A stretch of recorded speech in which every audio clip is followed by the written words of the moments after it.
আলাইকুম। বাবুদের কাজে এই কাগজের যে মাছ বানাবে সেই ভিডিওটা করছি। দেখেন কাগজটাকে কি করব। বাবুরা এই মাথাটাকে সমানভাবে নিবে। নেওয়ার পরে এই যে এখান থেকে এটা এইভাবে ধরলো, বাড়তি যে অংশটুকু আছে অংশটুকু এভাবে নিলাম। নেওয়ার পরে এই যে ভাঁজটা করবে, করার পরে এটাকে এন্টি কাটার হোক আর যেটা দিয়ে হোক বা আঙ্গুল দিয়ে ভাঁজ সুন্দর করে নেবেন, আঙ্গুল দিয়ে কেটে নেবেন। আমার এটা কাটা শেষ, তাই না? এরপরে আমার এই পাশে মাছ বরাবর আরেকটা ভাঁজ দেবো। দেখেন এভাবে ধরে আমি আরেকটা ভাঁজ, এটা আবার গুণ গেল। এবার আমি যোগ দেবো, সমান সমান ভাঁজ দেবো।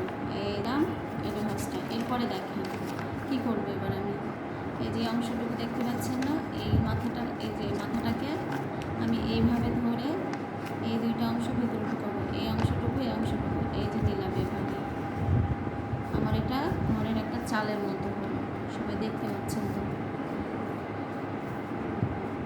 তারপরে দেখেন আমি এইটাকে যে বরাবর আছে না, এই অংশটুকুকে এইভাবে নিব, এই অংশটুকুকে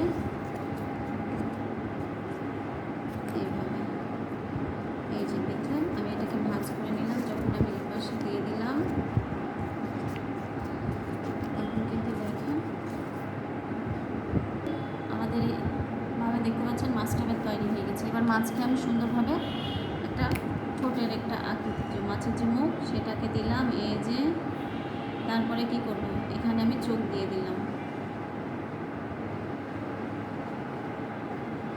আমার মাছ হয়ে গেল। দেখতে পাচ্ছেন কি সুন্দর আমার একটা কি মাছ, এটা রূপচাঁদা মাছ। আপনারা দেখতে পাচ্ছেন কি সুন্দরভাবে আমি রূপচাঁদা মাছটা করেছি। এভাবে বাসায় প্র্যাকটিস করতে